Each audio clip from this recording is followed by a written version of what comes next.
नमस्कार दोस्तों। तो बेंजामिन नेतन्याहू और डोनाल्ड ट्रंप के बीच में एक बहुत ही हीटेड फोन कन्वर्सेशन हुआ है जिसमें ये कहा जा रहा है कि दोनों देशों के बीच के संबंध भी खराब हो सकते हैं। ये फोन कन्वर्सेशन इतना हीटेड हुआ है। हालांकि दोनों तरफ से जो रिएक्शंस आए हैं वो काफी नॉर्मल आए हैं, बट जो फोन कन्वर्सेशन हुआ उसमें डोनाल्ड ट्रंप इतना गुस्सा हो जाते हैं कि उन्होंने एफ वर्ड का इस्तेमाल भी कर दिया, बेंजामिन नेतन्याहू को क्रेजी भी बोल दिया।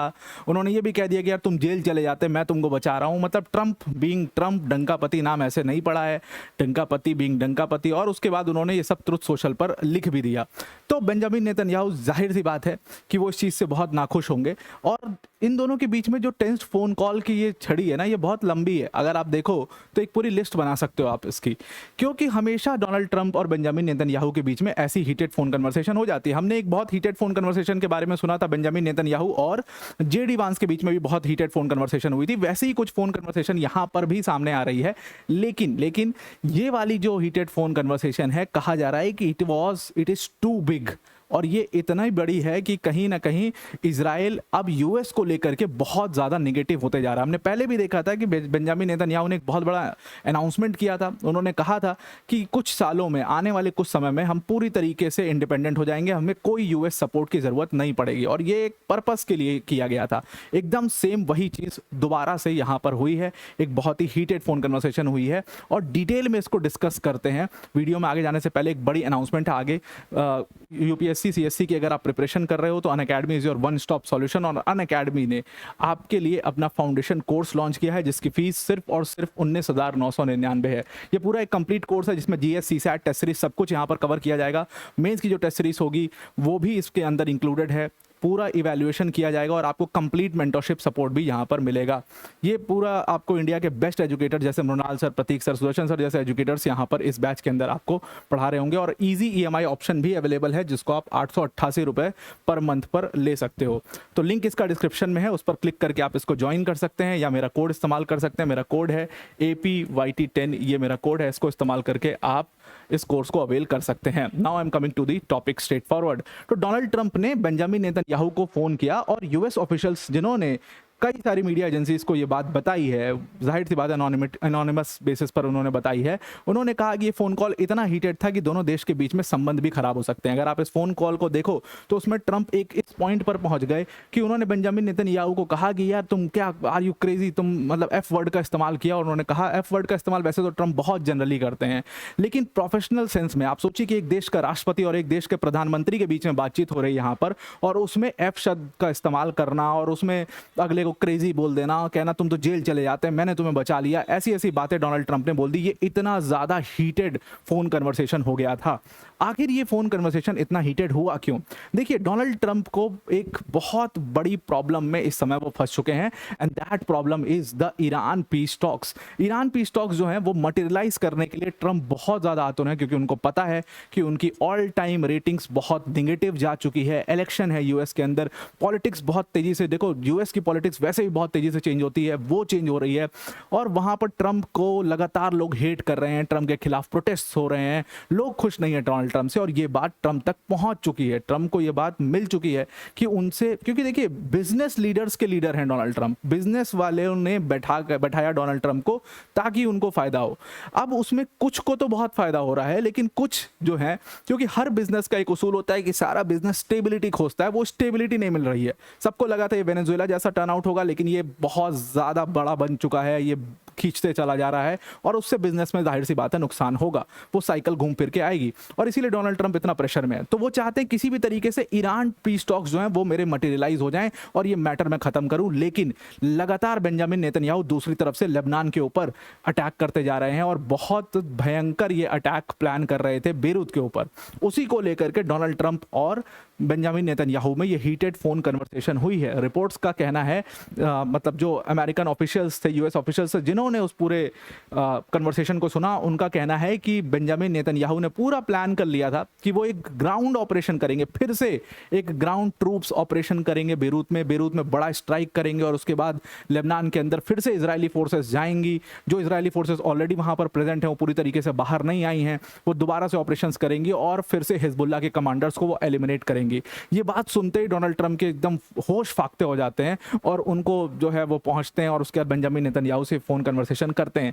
अब देखिए, ट्रम्प को जो ब्रीफ दिया गया था, ट्रम्प को पूरा ब्रीफ किया गया था कि बेंजामिन नेतन्याहू का ये पूरा प्लान है, आपको इसको रोकना पड़ेगा। तो डोनाल्ड ट्रम्प ने फाइनली बेंजामिन नेतन्याहू से बोला कि भाई इस पूरे अटैक को आप रोक दो। और उसी फोन कन्वर्सेशन के बारे में हम चर्चा कर रहे हैं। उस पूरे बातचीत का अगर आप तरीका देखिए तो डोनाल्ड ट्रम्प ने साफ साफ कहा कि यार तुम ना जेल चले जाते अगर मैं नहीं होता। अब ये बेसिकली जेल जाने की बात उन्होंने क्यों कही? क्योंकि बेंजामिन नेतन्याहू के खिलाफ उन्हीं के देश में एक करप्शन केस चल रहा था। तो इसमें ट्रम्प ने भी अगेन एक मिस्ट्री है कि ट्रम्प ने भाई क्या कर दिया ऐसा कि बेंजामिन नेतन्याहू बच गया इजराइल में, ऐसा क्या कर दिया, लॉ को कैसे मोड़ दिया, नया लॉ ही बनवा दिया, ये ट्रम्प का पता नहीं, लेकिन वो ऐसे क्लेम्स करते रहते हैं। तो उन्होंने कहा कि मैंने तुमको बचा लिया वरना तुम करप्शन के केस में जेल चले जाते। अगर आप कोट अनकोट इनका स्टेटमेंट देखो तो जो ऑफिशियल्स ने कहा और जो डिफरेंट मीडिया एजेंसीज ने रिपोर्ट किया है कि you are F crazy, you had been prison, तुम जेल में होते, तुमको मैंने बचा लिया, सब लोग तुमको हेट करते हैं, इजराइल को सब लोग हेट करते हैं, यहां तक भी डोनाल्ड ट्रंप बोल गए। अब ये सब क्यों हुआ? एक समय ऐसा आ गया था, एक कन्वर्सेशन में एक पॉइंट ऐसा आ गया था कि ट्रंप ने कहा कि what the F R you doing, आप कर क्या रहे हो? और वो कन्वर्सेशन बहुत ज़्यादा हीटेड हो गई क्योंकि बेंजामिन नेतन्याहू दूसरी तरफ से अपने आप को डिफेंड कर रहे थे। अब देखिए क्या है, ट्रम्प के पास जो ब्रीफिंग थी, जो यूएस ऑफिशियल्स ने बोला, उस ब्रीफिंग में क्लियरली ये बात लिखी हुई थी कि भाई देखो इजराइल जो है ना वो अपने राइट्स को डिफेंड कर रहा है, हिजबुल्ला उनके ऊपर लगातार अटैक कर रहा है and Israel has the right to defend. ये बात ब्रीफिंग में ट्रम्प को बताई गई थी। कॉल के पहले जो नॉर्मल ब्रीफिंग्स होती है वो उस ब्रीफिंग्स में उनको बताया गया था। लेकिन ट्रम्प को कहीं ना कहीं फील हुआ कि बेंजामिन नेतन्याहू, जो उनके पास बाहर से रिपोर्ट्स आई, जो सोर्सेस ने उनको बताया कि बेंजामिन नेतन्याहू इस पूरे वॉर को एक बहुत ही डिसप्रोपोर्शनेट वे में एस्केलेट करते जा रहे हैं, जो कि यूएस के लिए बहुत प्रॉब्लम है और इसीलिए दुनिया भी इजराइल के अगेंस्ट हो जाएगी और दुनिया फिर इजराइल से रिलेटेड क्योंकि यूएस है उसके भी अगेंस्ट हो जाएगी। और इसलिए उन्होंने बेंजामिन नेतन्याहू से इतना फ्रस्ट्रेट होकर के ये पूरी बात करी है। अब अगर हम इजरायली ऑपरेशंस को देखें तो इजराइल ने पूरी तरीके से सदर्न लेबनान में लगातार अटैक किए, लगातार एयर स्ट्राइक्स करी हैं और उसकी वजह से सारे जो निगोशिएशंस हैं ईरान के उस पर काफ़ी ज़्यादा इम्पैक्ट पड़ रहा है। बट अब ये हुआ क्यों, ये इतना नेगेटिव इम्पैक्ट बना कैसे? वेरियस मीडिया एजेंसीज ने, इवन वेस्टर्न मीडियाज ने भी इसको कवर किया कि अगर इजराइल को किसी भी इंटेल मिलती, किसी भी हिजबुल्ला के कमांडर के बारे में पूरा, चाहे वो कहीं भी छुपा हो सदर्न लेबनान में, तो वो सिर्फ उस बिल्डिंग में जहां पर एक हिजबुल्ला कमांडर बैठा हुआ है, जो छिपा हुआ है, उसको मारने के लिए पूरी बिल्डिंग ही डिमोलिश कर देते हैं, उस पूरी बिल्डिंग को ही डेवास्टेट कर देते हैं, उस पर ही एयर स्ट्राइक कर देते हैं। अब उसकी वजह से होता क्या कि बहुत सारे सिविलियंस वहां पर जो बैठे हुए हैं वो सिविलियंस की डेथ हो जाती है। अब वो कमांडर तो उसमें छुप जाता है, सिविलियंस की बॉडीज बाहर आती हैं और उसके बाद उसका बहुत नेगेटिव इंपैक्ट पड़ता है, दुनिया उसको कवर करती है और इसीलिए इजराइल को लेकर के लोग नेगेटिव हो रहे हैं। और अगर इजराइल को लोग लेकर के नेगेटिव हो रहे हैं तो इसके वजह से यूएस को भी लेकर के लोग नेगेटिव हो रहे हैं। अब यहां पर ये पूरी फोन कॉल हुई। अब फोन कॉल के बाद क्या हुआ? देखो, फोन कॉल के बाद ये सारा डिस्कशन जब हो गया तो ट्रंप और नेतन्याहू ने साफ साफ, मतलब ये उनके साफ साफ उनके पूरे दोनों के बर्ताव से लग रहा था फोन कॉल के बाद जब उन्होंने कॉल रख दिया कि दोनों बहुत नाखुश है। उधर से इजरायली ऑफिशियल्स ने इसको कंफर्म किया, इधर से यूएस ऑफिशियल्स ने इनको कंफर्म किया कि दोनों बहुत ज़्यादा नाराज हैं। अब देखिए, पहले भी ऐसे डिसएग्रीमेंट्स होते रहे हैं, लेकिन पहले जो डिसएग्रीमेंट्स होते थे उसके बाद ये लोग आपस में फिर से बात करके सारी चीज़ें सॉर्ट करते थे और ईरान के लिए जो डिसीजन मेकिंग होती थी वो दोनों मिल करके साथ में करते थे। लेकिन अब इस फोन कॉल के बाद कहा जा रहा है कि ये अभी तक की सबसे वर्स्ट फोन कॉल है बेंजामिन नेतन्याहू और डोनाल्ड ट्रंप के बारे में। इस फोन कॉल के बाद हुआ क्या है कि ट्रंप ने अपने ट्रुथ सोशल पर लिख दिया कि भाई वॉर रुक चुका है और अब लेबनान के ऊपर कोई अटैक नहीं करेगा, बेंजामिन नेतन्याहू नहीं करेंगे, बेंजामिन नेतन्याहू ने मुझे प्रॉमिस कर दिया है।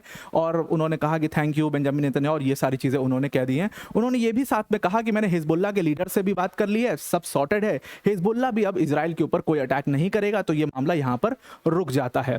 अब जब इजराइल से इसके ऊपर कमेंट मांगा गया तो इजराइल ने भी कहा कि हाँ, हमसे ट्रंप की बात हुई और हमने इस पूरे मैटर को सॉल्व कर दिया है, हम इस पूरे मैटर में जो है हिजबुल्ला को अटैक नहीं करेंगे। लेकिन इजराइल का जो स्टेटमेंट आया ना वो एक वार्निंग की तरह आया। इजराइल ने एक वार्निंग की तरह बोला कि देखो हाँ ठीक है, अभी तो हम नहीं कर रहे अटैक, लेकिन अगर हिजबुल्ला हमारे ऊपर अटैक स्टॉप नहीं करता है तो फिर तो हम बेरूत पर अटैक करेंगे ही करेंगे। अब बेंजामिन नेतन्याहू ने तो यहाँ पर वार्निंग दे दी, लेकिन इसके बाद एक बहुत बड़ा सवाल था कि क्या हिजबुल्ला इसके लिए रेडी है? डोनाल्ड ट्रंप ऐसे ही लंबी लंबी कभी कभी हाँक भी देते हैं, तो हिजबुल्ला से स्टेटमेंट लेना बहुत ज़रूरी था कि क्या सच में उनकी ट्रंप से बात हुई है, क्या सच में ट्रंप ने उसमें उनको मना किया और उन्होंने मान लिया इतनी आसानी से। तो हिजबुल्ला से जब पूछा गया तो उनका अभी तक इस मामले के ऊपर कोई भी स्टेटमेंट नहीं आया है। और अभी रिसेंटली हमने देखा है कि अभी तक तो हिजबुल्ला की तरफ से कोई अटैक नहीं हुआ है। जब से ये फ़ोन कॉल की बातचीत हो चुकी है, कुछ घंटे बीत चुके हैं उसमें, अभी तक हिजबुल्ला ने कोई अटैक नहीं किया है, इजराइल ने भी कोई अटैक नहीं किया है। तो मे भी शायद ये एक सीज़ फायर की तरह आप देख सकते हो, लेकिन सीज़ फायर का कोई बहुत मतलब है नहीं इन दोनों देशों के बीच, इन दोनों के बीच में, क्योंकि दोनों के बीच में सीज़ फायर अप्रैल में हो चुका था हिजबुल्ला और इजराइल के बीच में, और उसके बाद उस सीज़ फायर का कोई मतलब नहीं रह गया। दोनों ने एक दूसरे के ऊपर फिर से अटैक शुरू कर दिया और उस अटैक में बहुत सारे लोग मारे भी गए। तो ये पूरा मामला था। आप इसके बारे में क्या सोचते हो, कमेंट करके ज़रूर बताइएगा। आई होप आपको पूरा आर्टिकल समझ में आ गया होगा। आज के लिए इतना ही। Thank you and have a nice day.